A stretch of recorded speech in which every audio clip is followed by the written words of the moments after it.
இதெல்லாம் சைப்பர் சைப்பராக ஓடல ஓடுதா நம்பர் மாறுதான்னு மட்டும் பார்த்து. நம்பர் மாறுதா? இப்போ 9 10 வந்துருச்சு. சரி ரைட். 11 12 வருது. நீ பரப்பிடலாம். 13 14 வந்துருச்சு. அங்கே போய் இன்னொன்று மறந்துச்சு. என்ன ஃபேன் ஆஃப் பண்ணணும். டியூப் லைட் போடவா? டியூப் லைட் போடணும். அதை அவுத்துடு.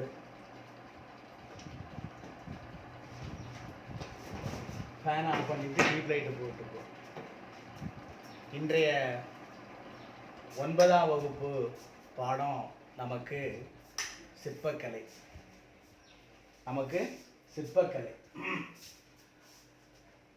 சிற்பக்கலை அப்படின்னு நம்ம சொல்கிற பொழுது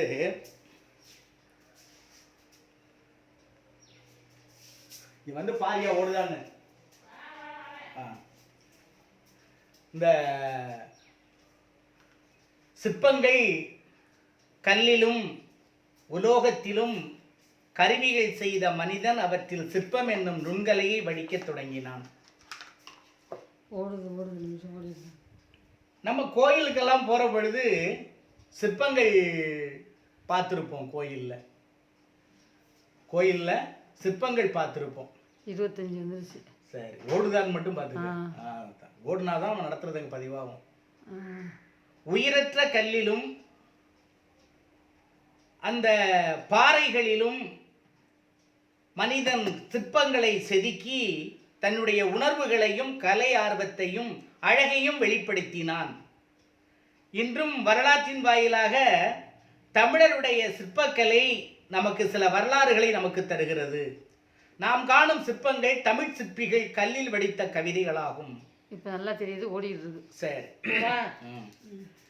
கல், உலோகம், செங்கல், மரம் முதலியவற்றை கொண்டு கண்ணையும் கருத்தையும் கவரும் வகையில் உருவங்கள் அமைக்கும் கலையே சிற்பக்கலை. கல்லை பார்க்கிறார் ஒரு சிற்பி, கையில் உளி இருக்கு, சுத்தியோல் இருக்கு. தன்னுடைய மனக்கண் முன் ஒரு சிங்கத்தை வடிக்க வேண்டும், புலியை வடிக்க வேண்டும், ஒரு பெண்ணை வடிக்க வேண்டும், ஒரு அரசனை படிக்க வேண்டும், ஒரு யானை உருவத்தை வடிக்க வேண்டும் என்று எண்ணுகிறான்.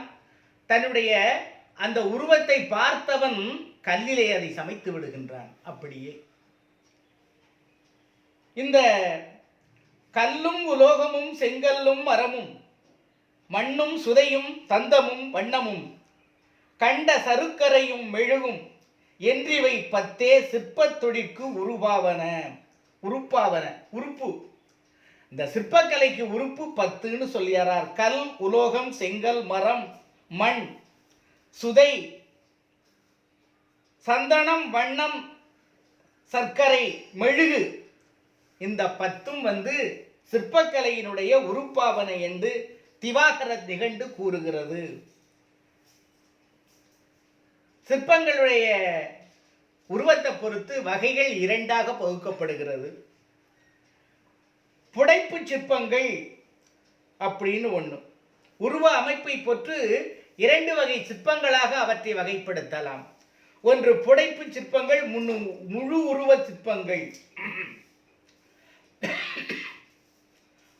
அந்த புடைப்பு சிற்பங்கள் என்பது தம்பி பாறைகளில் கோயிலினுடைய சுவத்துல, பாறைகள்ல, சுவர்கள்ல எல்லாம் பிள்ளையாரு, சில உருவங்கள், பறவைகள், யானைகள் எல்லாம் பார்த்தீங்கன்னா கோயிலில் இருக்கும்.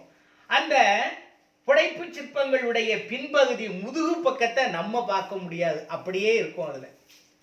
அப்போ முழு உருவ சிற்பம்னா அது எப்படி இருக்கும்னா அந்த சிற்பத்தினுடைய பின்பகுதி முதுகையெல்லாம் நம்ம பார்க்கலாம். இந்த கோயிலில் சாமியெல்லாம் தூக்கி வச்சு தேரில் கொண்டு வர்றாங்கல்ல, அதெல்லாம் முழு உருவ சிற்பம். கோயில் பாறைகளில், கோயிலில், கோபுரங்களில், சுவத்துல எல்லாம் இருக்கிறது. அந்த சிற்பத்தினுடைய பின்பகுதியை நாம பார்க்க முடியாது, அதுக்கு புடைப்பு சிற்பங்கள் அப்படின்னு பேரு. தெய்வ உருவங்கள், இயற்கை உருவங்கள், கற்பனை உருவங்கள், முழு வடிவ உருவங்கள் என்று 4 நிலைகளில் உலோகத்தினாலும் கல்லினாலும் சிற்பங்கள் அமைக்கப்படுகிறது. கல்லுல உருவங்கள் பகுத்தான், உலோகத்தில் இப்படியெல்லாம் சிற்பங்களை அவங்க தயார் பண்ணினாங்க. சிற்பிகள். அதனால அந்த சிற்பிகளை கற்கவிஞர்கள் என்று அந்த காலத்தில் அழைத்தார்கள். இந்த நாட்டை ஆண்ட அரசர்கள் பாரு, நாடெங்கிலும் கோயில்களை கட்டி சிற்பங்களை செதுக்கினார்கள். அந்த வகையில பார்த்தோம்னா முதல்ல நமக்கு பல்லவர் கால கலை சிற்பங்கள் அப்படின்னு ஒன்று இருக்குது. அந்த பல்லவர் கால கலை சிற்பங்கள்ல பார்த்தீங்கன்னா சுதை அப்படின்னு ஒன்று வரும். சிமெண்ட் இல்லாமல் சுண்ணாம்பை நல்லா அரைச்சி, நாம சிமெண்ட் பயன்படுத்துகிற இடத்துல எல்லாம் சுண்ணாம்பை வச்சு கோயில் கட்டியிருக்கிறாங்க அந்த காலத்தில். அதைத்தான் சுதையினாலும் கருங்கற்களினாலும் சிற்பங்கள் அமைக்கப்பட்டன. கோயிலுடைய தூண்கள் சிற்பங்களால் அழகு பெற்றன. கோயிலுடைய சிற்பத்திலே, கோயிலுடைய சுவத்திலே, அந்த கோபுரங்கள்ல பார்த்தீங்கன்னா யாழி, சிங்கம், தாமரை மலர், நுட்பமான வேலைப்பாடுகள் அமைந்த வட்டங்கள் இவைகளெல்லாம் பொறிக்கப்பட்டது. பல்லவர் காலத்தில் கோயில்களுடைய கட்டடங்கள், கத்தூன்கள், சுற்றுச்சுவர்கள், நுழைவு வாயில்கள் என்று அனைத்து இடங்களிலும் சிற்பங்கள் அழகாக செதுக்கப்பட்டிருந்தது. பல்லவர் காலத்தினுடைய சிற்பக்கலைக்கு எடுத்துக்காட்டி சொன்னோம்னா மாமல்லபுரத்தை தான் நம்ம சொல்லணும். ஏன்னு கேட்டீங்கன்னா, மாமல்லபுரத்திலே நரசிம்மவர்ம பல்லவன், மகேந்திரவர்ம பல்லவன், நரசிம்மவர்ம பல்லவன் காலத்திலே மிகப்பெரிய அளவிலே சிற்பங்கள் செதுக்கப்பட்டது. அந்த கடற்கரையிலே திறந்த வெளி கலைக்கூடம் என்று அமைத்தார்கள். இன்னைக்கு இருக்குப்பா. அந்த திறந்த வெளி கலைக்கூடத்தில் பார்த்தீங்கன்னா ஒற்றை கல்லிலே பஞ்சபாண்டவருடைய 5 பேருடைய ரதங்கள் கடற்கரையில் ஒட்டுல இருக்குது. போனீங்கன்னா பார்த்துட்டு வாங்க. பஞ்சபாண்டவர் ரதங்கள் அழகிய சிற்பங்களாக இருக்கு. ஒரு இடத்துல பார்த்தீங்கன்னா அர்ஜுனன் தவம் செய்வதை போல ஒரு காலை தூக்கி மடக்கிக்கிட்டு இருக்கிறான். அதுக்கு முன்னால ஒரு பூனையும் தவம் செய்வதை போல இருக்குது. இதெல்லாம் ரொம்ப வேலைப்பாடு மிக்க அருமையான சிற்பங்கள். அதெல்லாம் பறவைகள், விலங்குகள், பல்வேறு உருவங்கள், இதெல்லாம் மகேந்திரவர்ம பல்லவன், நரசிம்மவர்ம பல்லவன் காலத்தில் மிகச்சிறப்பாக கலையை வளர்த்தார்கள் பல்லவர்கள். அது மட்டுமல்ல, அங்க மட்டுமல்ல, காஞ்சி கைலாசநாதர் கோயில் சுற்றுச்சுவர் முழுவதும் கலைக்கூடமாக திகழ்கிறது.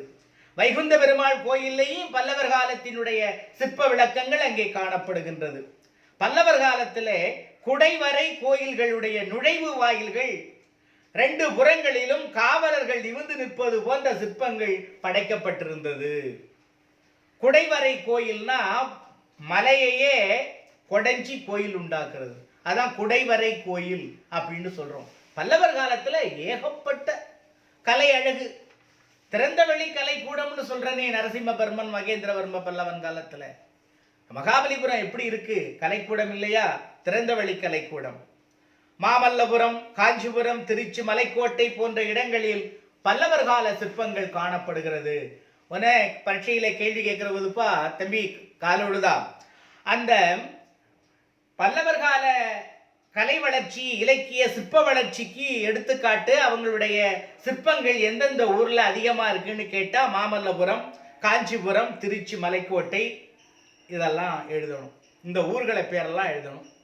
இந்த ஊர்ல தான் அவங்களுடைய சிறப்பு கலை, அந்த சிற்பக்கலையான வளர்ச்சி அங்கே நம்ம பார்க்க முடிகிறது. அதே போல அந்த பல்லவர் காலத்துக்கு பிறகு பாண்டியருடைய காலத்திலையும் சிற்பங்கள் அழகாக அரசர்கள் வளர்த்தார்கள். திருமயம், பிள்ளையார்பட்டி, குன்றக்குடி, திருப்பரங்குன்றம், இங்கே எல்லாம் பார்த்தீங்கன்னா அந்த பாண்டியருடைய சிற்பக்கலை வளர்ச்சி அங்கதான், அந்த கோயில்ல தான் பார்க்க முடியுது. கழுகுமலை வெட்டுவான் கோவில் அமைந்துள்ள சிற்பம் பாண்டியர் கால சிற்பக்கலைக்கு சான்று. கோயில்பட்டிக்கு மேலே கழுகுமலைன்னு இருக்கு. அந்த ஊர்ல இருக்கிற சிற்பமெல்லாம் பாண்டியருடைய கற்ப கலைக்கு சிறந்த எடுத்துக்காட்டு.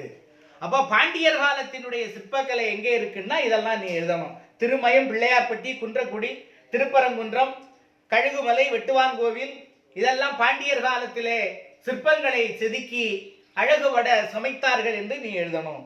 அடுத்தபடியா சோழர் காலம் ரொம்ப அதிகம். சோழர் காலத்தில் பார்த்தீங்கன்னா தஞ்சாவூர் பெரிய கோயில், 1ஆம் ராசேந்திர சோழன் எழுப்பிய கங்கை கொண்ட சோழபுரம், 2ஆம் ராசராசன் எழுப்பிய தாராசுரம்,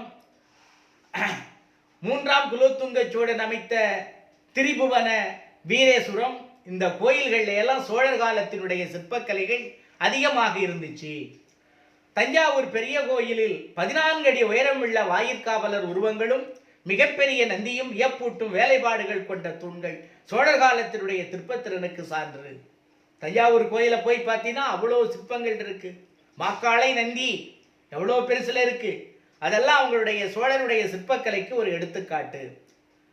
சோழருடைய காலத்துலப்பா ஒரே கல்லில் அமைந்த நவக்கிரகம், சிங்கமுக கிணறு, இவற்றில் பொறிக்கப்பட்டுள்ள உருவங்கள் இதெல்லாம் தஞ்சாவூர்ல இருக்கக்கூடிய அவங்களுடைய சோழனுடைய கலைச்சிறப்பு, சோழனுடைய சிற்பக்கலை வளர்ச்சிக்கு இதெல்லாம் ஒரு எடுத்துக்காட்டு. புதுக்கோட்டை மாவட்டத்தில் நார்த்தாமலைன்னு ஒன்று இருக்கு. அங்கே நடன முத்திரைகளுடன் சிற்பங்கள் அமைக்கப்பட்டிருக்கு. அந்த மாவட்டத்தில் கொடும்பாளூர்னு ஒரு ஊர் இருக்கு. 2ஆம் பராந்தக சோழன் காலத்தில், பிற்கால சோழர் காலத்தில், கரிகாலனெல்லாம் முற்கால சோழர்கள், பராந்தக சோழனுடைய காலம்தான் பிற்கால சோழர்கள். அந்த பிற்கால சோழர்களுடைய காலத்துல மூவர் கோவில் சிற்பங்கள் ரொம்ப ரொம்ப அழகானவை. திருச்சிராப்பள்ளி மாவட்டத்தில் சீனிவாசநல்லூர்ல இருக்க குரங்கநாதர் கோவில் சிற்பங்கள் அதோட அழகானது. சோழர் கால சிற்பக்கலை நுட்பத்திற்கு மிகச் சான்றுகள் அதிகமா இருக்கிறது அங்கதான் இருக்கு. அந்த சோழருடைய காலத்துல என்னன்னு கேட்டீங்கன்னா, கல்லுல சிற்பங்களை செதுக்கிறத விட செப்பு திருமேனிகள் உருவமைக்கப்பட்டன. செப்பை உருக்கி வார்த்து அதில் நடராஜர் சிலை, அதில் என்னென்ன சிற்பங்கள் எல்லாம் அரசருக்கு விருப்பமா இருக்கோ அதையெல்லாம் செப்பு திருமேனிகளாக செய்தார்கள். கடவுளுடைய உருவங்களும் மனிதனுடைய உருவங்களும் திருநாவுக்கரசர், திருஞான சம்பந்தர், சுந்தரர், 63 நாயன்மார்களுடைய உருவங்கள் எல்லாம் செப்பு தகட்டிலே உருக்கி செப்பினாலே உருவங்கள் சமைக்கப்பட்டது. கடவுளாருடைய உருவங்களும் செப்பினாலே செய்யப்பட்டது. அவருடைய காலம் செப்பு திருமேனிகளின் பொற்காலம், சோழருடைய காலம். அப்பா முக்கியமான கேள்விப்பா, குருவினாவில் கேட்பாங்க, செப்பு திருமேனிகளுடைய காலம் பொற்காலம் என்று யாரை சொல்றோம், ஏன் சொல்றோம்னு கேட்பாங்க. சோழருடைய காலத்தை தான் செப்பு திருமேனிகளுடைய பொற்காலம் என்று சொல்றோம்.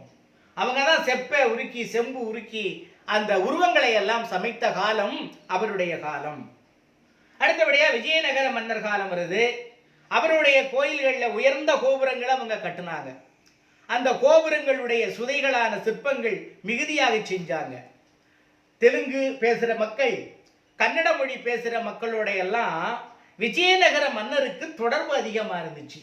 அப்படி அந்த தொடர்புகள் அதிகமாக இருக்கிறதுனால அந்த கன்னடம், தெலுங்கு அவங்களுடைய மொழி தாக்கம் தமிழகத்தில் ஏற்பட்டு அவங்க மாதிரி இந்த சிற்பங்களை எல்லாம் மாறுபட்ட முறையிலே விஜயநகர மன்னர்கள் தமிழகத்திலே அமைத்தார்கள். அதாவது இதுக்கு முன்னாடி வெறும் மேனியோடு சிற்பங்கள் சமைத்தார்கள். இப்ப துணியெல்லாம் கட்டி இருக்கிற மாதிரி, ஆடை அணிகலன்கள் எல்லாம் கழுத்துல அணிஞ்சிருக்கிற மாதிரியும் ஆடை உடித்திருக்கிற மாதிரியும் உருவங்களை சமைக்கக்கூடிய நேரம் வந்துச்சுது. கோவில் மண்டபங்களில் மிகுதியான சிற்பத்தூண்கள் அமைத்தார்கள். குதிரையினுடைய சிற்பக்கூறம் ரொம்ப முக்கியம். வீரர்கள் அமர்ந்த நிலையில் குதிரைகள் முன்கால்களை தூக்கி நிற்பது போன்ற சிற்பங்கள் அழகா அவங்களுடைய காலத்தெல்லாம் செதுக்கப்பட்டது. மேலே குதிரை வீரன் ஏறி உட்கார்ந்துருக்கிறான். அந்த குதிரை அப்படி 2 காலையும் இப்படி மேலே தூக்குது. அப்ப அந்த மாதிரி அந்த குதிரை காலை தூக்குற மாதிரி அந்த சிற்பங்களை அந்த விஜயநகர மன்னர்கள் காலத்துல பொறிச்சிருக்கிறாங்க. அதோட இல்லாம தூண்களை தட்டுகின்ற பொழுது இசைகள் எல்லாம் கேட்கின்ற மாதிரி இசை கற்றூண்களை அமைத்தார்கள். கல்லாலான தூணு, அதை தட்டினால் ஓசைகள் வருகின்றது, இசை கற்றூன், அப்படியெல்லாம் அமைத்தார்கள். அவர்களுடைய காலத்துக்கு பிறகு நாயக்கர் காலம் வருது. அந்த நாயக்கர் காலத்திலே பல இடங்களிலே 1000 கால் மண்டபங்களை அவர்கள் அமைத்தார்கள். அவங்களுடைய இதுவரை 1000 தூணை விட்டு மேலே மூடி ரொம்ப மக்கள் அங்கே தங்கி இருக்கிற மாதிரி சிறப்பு செஞ்சாங்க. அதுல சிற்பங்களை செய்தாங்க. மதுரை மீனாட்சி அம்மன் கோவில், ராமேஸ்வரம் பெருங்கோயில், திருநெல்வேலி நெல்லையப்பர் கோவில். திருநெல்வேலி நெல்லையப்பர் கோயில் இப்பதான் சென்றாண்டே என்பதான் கும்பாபிஷேகம் வச்சு பெரிய கோயில். நெல்லையப்பர் கோயில்னா திருநெல்வேலி. அந்த திருநெல்வேலியிலே நெல்லையப்பர் என்ற கடவுள் மிகப்பெரிய கடவுள். அவர் அந்த திருநெல்வேலிக்கு ஏன் இப்படி பேர் வந்ததுன்னு கூட ஒரு கதை சொல்லுவாங்க. அர்ச்சகர் இந்த மில்லெல்லாம் இல்லாத காலத்துல நெல்லை இப்படி கோயிலுக்கு முன்னால சிமெண்ட் களத்துல காய வச்சுட்டு தாமிரபரணி ஆத்துக்கு தண்ணிக்கு போனாராம். அங்க போற பொழுது இடி இடிச்சு மழை பெய்ய ஆரம்பிச்சிச்சு. ஐயோ போச்சே, இன்னைக்கு சாமிக்கு நான் எப்படி உணவு சமைக்க போறேன்னு சொல்லி தலையில அடிச்சுக்கிட்டு அர்ச்சகர் அங்க சங்கடப்பட்டிருக்கிறார். வேகமா உடியாரா தண்ணியை கொண்டுகிட்டு சுவாமிக்கு. இங்க வந்து பார்த்தா அவர் நெல்லு காய வச்ச இடத்துல மழை இல்லை, நாலா பக்கமும் மழை பெஞ்சிருக்கு.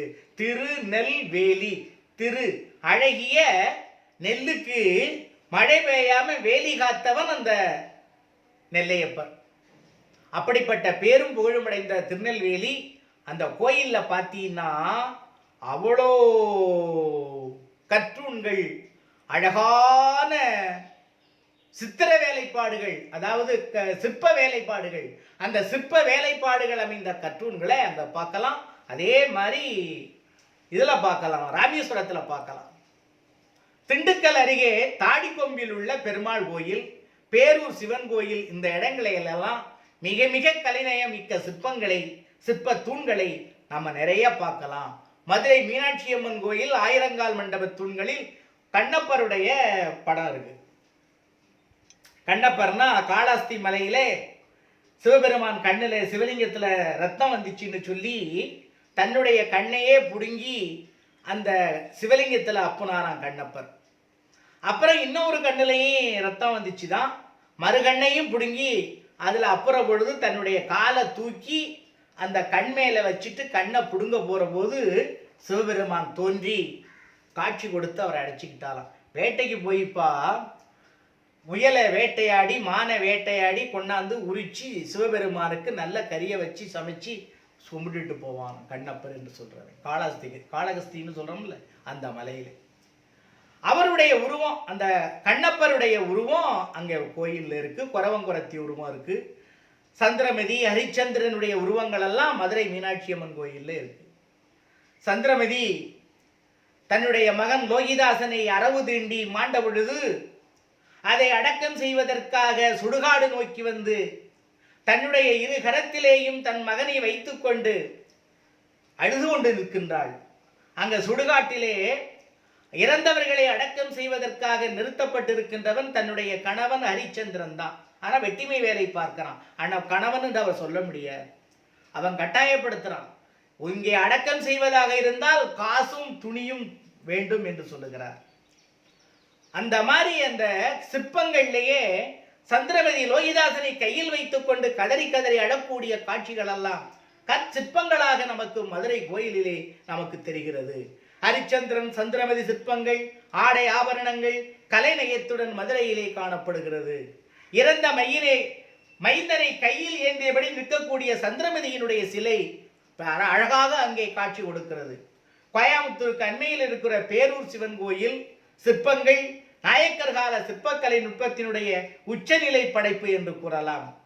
என்னன்னா அந்த கோயிலில் என்ன பண்ணியிருக்கிறான் அந்த சிற்பி, விஷி ஓட்டம் புருவ நெளிவு நக அமைப்பு. விழி ஓட்டம்னா என்ன, கண் அப்படி பார்க்குற மாதிரி, அப்படி யாரையோ பார்க்குற மாதிரி விழியினுடைய பார்வை அப்படியே சச்சுருவமா இருக்காங்க. புருவ நெளிவு, புருவம்னா கண்ணுக்கு மேலால உள்ள இடம் தம்பி. இந்த இடம் நெளியுது பார்க்குற பொழுது, புருவம் நெளிகிறதெல்லாம் கல்லில் சமைச்சிருக்கிறான்னா சிற்பியினுடைய திறமை எப்படி இருக்கும் அதைத்தான் நம்ம பார்க்கணும். விழி ஓட்டம், புருவ நெளிப்பு, நக அமைப்பு, இதையெல்லாம் கூட கல்லில் வந்து சிற்பி வரைஞ்சி வச்சிருக்கிறான், அப்படியே உளியால தீட்டி இருக்கிறான் அப்படின்னு சொன்னா அந்த சிற்ப வேலைப்பாடு எப்படி இருக்கும், எவ்வளவு அழகா இருக்கும் அந்த காலத்துல. கிருஷ்ணாபுரம் வேங்கடாசலபதி கோயிலில் உள்ள குறவங்குறத்தி ரதிதேவி சிலைகளும் காண்போரை பிரமிக்க வைக்கக்கூடியது. இவர்களுடைய காலத்துக்கு பிறவெல்லாம் பௌத்த மதமும் சமண மதமும் மேலோங்குகிறது. அந்த பௌத்த மதத்தை தழுவிய தமிழர்கள் புத்தருடைய உருவத்தை அமர்ந்த நிலையிலே செஞ்சாங்க. புத்தர் வந்து நின்றுகிட்டு இருக்கிற மாதிரி செஞ்சாங்க, அப்புறம் கிடையில படுத்திருக்கிற மாதிரி செஞ்சாங்க. இந்த மாதிரியெல்லாம் சமண சமயத்தினர் அருகதேவனுடைய உருவத்தையும் 24 தீர்த்தங்கருடைய உருவங்களையும் செஞ்சாங்க. தீர்த்தங்கர்னா அந்த மதத்தை சார்ந்தவங்க, முக்கியமானவர்கள்னு சொல்றோம்ல, அந்த வகையில் உள்ளவங்க தீர்த்தங்கர்னு பேர் அவங்களுக்கெல்லாம். அந்த தீர்த்தங்கருடைய உருவங்கள், அருகதேவனுடைய உருவம், புத்தருடைய உருவம், இதையெல்லாம் பௌத்த சமயத்தை சார்ந்தவர்களும் அந்த அவரை பின்பற்றியவர்களும் அழகாக சமைத்தார்கள். விழுப்புரம் மாவட்டம் செஞ்சிக்கு அண்மையில் உள்ள திருநாதர் குன்று என்னும் இடத்தில் ஒரு பாறையில் 24 தீர்த்தங்கர் உருவங்கள் புடைப்பு சிற்பங்களாக செதுக்கப்பட்டுள்ளது. புடைப்பு சிற்பம்னா முன்னாடியே சொன்னேன், முதுக பார்க்க முடியாது. முதுக பார்த்தோம்னா அது முழு உருவ சிற்பம்.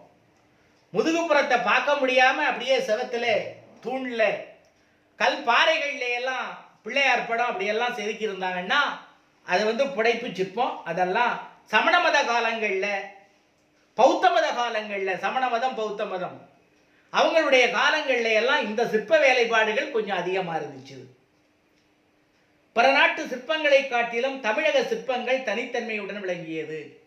யோகக்கலை, நாட்டியக்கலை கூறுகள் அந்த சிற்பக்கலையிலே கொஞ்சம் வெளியில வந்துச்சு. நாட்டிய கலைன்னா இப்படி பரதநாட்டியம் ஆடுற மாதிரி சிலைகளை வடிக்கிறது. அதே போல யோக நிலையில ஒருத்தர் உட்கார்ந்து இருக்கிற மாதிரி சிற்பங்கள் செய்கிறது. இதெல்லாம் தமிழகத்தினுடைய சிற்பக்கலை வளர்ச்சிக்கு ஒரு எடுத்துக்காட்டு.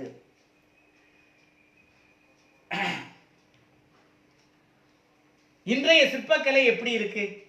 நம்ம சோழர் காலத்தை பார்த்தோம், பாண்டியர் காலத்தை பார்த்தோம், பல்லவர் காலத்தை பார்த்தோம், நாயக்கர் காலத்தை பார்த்தோம், சமண சமய காலத்தை பார்த்தோம். ஆனா இன்னைக்கு எப்படி இருக்கு? சிற்பங்கள்லாம் யாருக்கும் செதுக்க தெரியுதா? இன்னைக்கு சிற்பங்கள்லாம் வடிக்கிறாங்களா இல்ல அதெல்லாம் அழிஞ்சு போச்சா அப்படியேன்னு பார்த்தீங்கன்னா, தமிழகத்திலே கட்டப்படும் கோவில்களில் இன்றும் சுதை சிற்பங்கள், கற்சிற்பங்கள் அமைக்கப்பட்டு வருகிறார்கள். செங்கல், பைஞ்சுதை, சிமெண்ட், கற்கள் ஆகியவற்றை கொண்டு கலைநயமிக்க சிற்பங்கள் உருவாக்கப்படுகின்றன. வெங்கலம் முதலான உலோகங்களாலும் செயற்கை இழைகளாலும் கடவுள் உருவங்கள், மனித உருவங்கள் உருவாக்கப்படுகின்றன. இன்றைய சிற்பக்கலை கோவில்களை கடந்தும் பல துறைகளில் தன் இடத்தை நிறைவு செய்கிறது. பெரும் அரங்குகளில், காட்சி கூடங்களில் வரவேற்கப்படுகிறது. கலைநயமிக்க சிற்பங்கள் பெரும் பரிசு பொருள்களாக வெளிநாடுகளுக்கு ஏற்றுமதியாகின்றது. நேர்த்தி மிகு சிற்பங்கள் முதலானவை தமிழருடைய சிற்பக்கலையின் மேன்மையை உலகுக்கு பறைசாற்றுகிறது. சிற்பங்கள் என்பன தெய்வங்களாக போற்றி வணங்குவதற்கும் ஏனைய உருவங்களை கண்டு களிப்பதற்கும் மட்டுமல்ல, அவை வரலாற்று பதிவுகளாகும். மனித அறிவு வளர்ச்சியில் முதிர்ச்சியாகும். அத்தகு சிறப்புமிக்க சிற்பக்கலையை போற்றி பாதுகாப்பது நம்முத கடமை. அந்த சிற்பக்கலைன்னா அந்த கலையை நம்ம பாதுகாக்கணும் இல்லைங்களா? கலையை பாதுகாக்கிறது ரொம்ப ரொம்ப முக்கியம். கலையை பாதுகாக்காம விட்டுறக்கூடாது. அதப்ப அந்த சிற்பக்கலைங்கிறதுல நமக்கு பாடமா வந்திருக்குது. இப்போ இதை பார்த்தீங்கன்னா,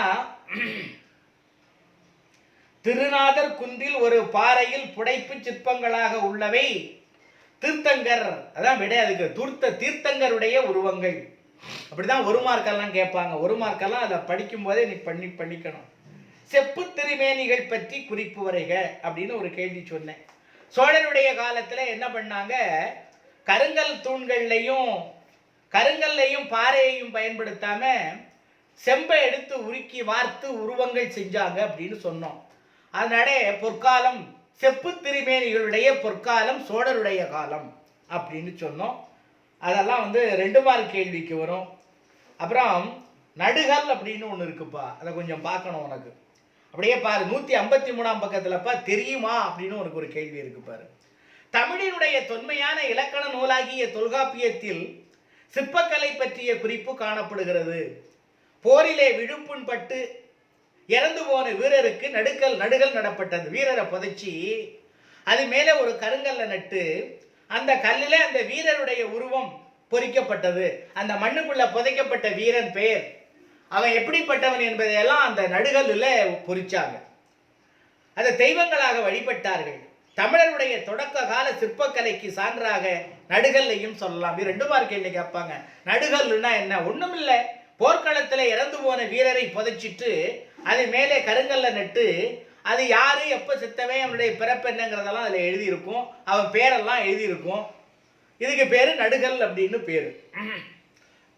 அதே போல சிலப்பதிகாரத்தை பார்த்தீங்கன்னா, கண்ணகிக்கு கோவில் எடுக்கணும், சிலை எடுக்கணுங்கிறதுக்காக சேரம் இமயமலை சென்று கனகவிசியன் தலையிலே கல்லை தூக்கி அப்படியே கேரளாவுக்கு கொண்டு வந்து சிலை எடுத்ததாக நம்ம வரலாறு படிக்கிறோம். அப்ப சிற்பக்கலை என்பது சிலப்பதிகார காலத்திலேயே இருந்திருக்குது. அதெல்லாம் நமக்கு அந்த தமிழகத்திலே அன்னைக்கு சிற்பக்கலை இருக்கு அப்படிங்கிறதுக்கு சான்று. தமிழக அரசு சிற்ப கலைஞர்களை பரிசளித்து பாராட்டி இன்னைக்கு இருக்கு. மாமல்லபுரத்திலே தமிழ்நாடு அரசு சிற்பக் கல்லூரியை இன்று நடத்தி வருகிறது. சிற்பக் கல்லூரின்னு ஒன்று இருக்கு. மாமல்லபுரத்தில் அந்த கல்லூரி இருக்கு. அந்த கல்லூரியில் இருந்து ஆண்டுதோறும் சிற்ப கலைஞர்கள் பலர் உருவாகுகின்றார்கள். சுவாமிமலை, கும்பகோணம், மதுரை ஆகிய இடங்களில் உலோக படிமங்கள் செய்யும் பயிற்சி நிலையங்கள் இருக்கு. அதாவது செம்பு, வெங்கலம் இதையெல்லாம் உருக்கி கடவுளாருடைய உருவங்களையும் செய்யக்கூடிய இடம் அந்த கும்பகோணத்தில் இருக்கு, மதுரையில் இருக்கு, சுவாமிமலையில் இருக்கு. கருங்கற்களில் அந்த உருவங்களை சமைக்கக்கூடிய சிற்பக்கலை பள்ளிக்கூடம் மாமல்லபுரத்தில் இருக்கு. ஏன்னா அது திறந்தவெளி கலைக்கூடம்.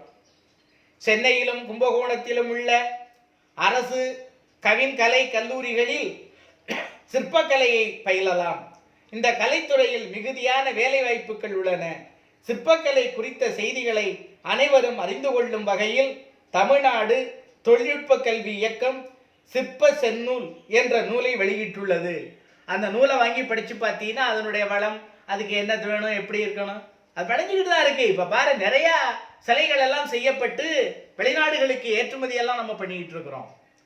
அப்போ அது மாதிரி கருங்கல்லில் சிற்பங்களை வடிப்பதற்கென்று இன்றைக்கு தமிழக அரசு ஸ்கூல் வச்சு பள்ளிக்கூடம் வச்சு நடத்தி அதை வளர்த்துக்கிட்டு இருக்கு. அதை அழிஞ்சு போகாமல் பாதுகாத்துக்கிட்டு. ஒரு நேரத்தில் மன்னர்கள் அதை செஞ்சாங்க. அந்த காலத்தில் மன்னர்களால் செய்யப்பட்டது. இன்னைக்கு மன்னர்கள் இல்லாத காலத்தில் அரசாங்கம் பள்ளிக்கூடம் வைக்குது. அப்போ அன்னைக்கு சிற்பிகளுக்கு மன்னர் உதவி செஞ்சார், பொருள் உதவி செஞ்சார். இன்னைக்கு அரசாங்கம் படிக்க சொல்லி அங்கு சிற்பக்கலை வல்லுநர்களை வச்சு முறையாக சொல்லி கொடுத்து அவங்கள பயிற்சி கொடுத்து அவங்களுக்கு பிழைப்புக்கு வழியெல்லாம் செஞ்சுக்கிட்டு இருக்கிறாங்க. அதே மாதிரி இன்றைக்கு என்னன்னு கேட்டால் அந்த பதிலை நீ எழுதணும். இன்றைய நிலை என்ன, சிற்பக்கலையினுடைய இன்றைய நிலை என்னவா இருக்குது, அன்னைக்கு இருந்துச்சு இன்றைய நிலை அப்படின்னு சொல்கிற போது இன்றைய நிலை பள்ளிக்கூடம் இருக்குது. இன்றைய சிற்பக்கலை அப்படின்னு ஒரு கேள்வி கேட்டால் அரசாங்கம் பள்ளிக்கூடம் வச்சு நடத்துது அப்படின்னு நம்ம சொல்லணும். இது ஒரு சிற்பக்கலை பாடம், அருமையான பாடம் தம்பி. பார்த்தியா, இசைத்தூண்கள் யார் காலத்தில் வைக்கப்பட்டது அப்படியெல்லாம் இருக்குது. முழு உருவ சிற்பங்கள், புடைப்பு சிற்பங்கள் ரெண்டுக்கும் உள்ள வேறுபாடு என்ன, நாயக்கர் கால சிற்பத்தூண்கள் எப்படி இருக்கும், இதெல்லாம் தேர்வுக்கு வரக்கூடிய கேள்விகள். நமக்கு தான் பள்ளிக்கூடம் 16ஆம் தேதி வந்துடுச்சுது, நேரடியாகவே நம்ம பார்த்து பேசிடலாம். இந்த புத்தகத்தை, இந்த பாடத்தை இப்போவே இன்றைக்கே நீங்கள் நடத்திட்டோமா நீங்கள் ஒரு நாள் 2 நாளில் அதை படித்து முடிச்சிடணும். அதை இதுக்கு இப்போ பாடத்தை படிச்சிருங்க. இதுக்கு கேள்விக்கு பதில் எங்கே இருக்குது என்னன்னு நான் சொல்லுவேன் இல்லையா, அப்போ நீங்கள் அதை கேள்விக்கு பதில் நீங்கள் குறிச்சிக்கிடலாம். சரிதானா தம்பி? நன்றி. பாடத்தை பார்த்து படிங்க.